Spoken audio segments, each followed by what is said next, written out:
Heiste Limneach dín Clár gawn bhirt iarm roir na bliana, an aireochtla taxláán nó an aireochtla sin Clár a seanan aide chlí, mach darmach donacha a háman trátrachta. Tá seantra na Peter Casey, tá ráig ar dhéiste ar chlé, tseinte ar chlé, seo tá sé Barry Nash, Nash tá sé Aidan O'Connor, cól ag Aidan O'Connor!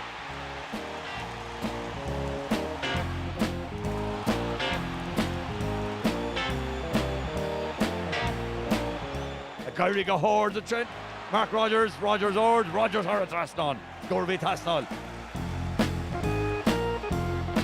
Shane O'Brien a Gareth Chuck on goal, tá Tristan can go Shane O'Brien futsal tá sé turning sheer now, ceir the best on. Corta do, fe sé den over an tablína, agus tuck Erica. Dara Cole scored ag Jeremy Burns.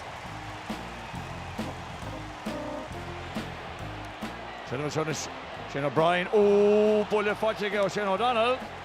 Mark Rogers a Gary Regis, tá sé five road, tá sé Fosig Rogers, let's go Reed, Santa Cole a Buaicphointí, táwas a Nicky Quaid, Barry Nash to nod cart. Rogers a Gary Shackle goal, Karen Shabata, Santa Cole Rogers, so was he tucking Nicky Quaid.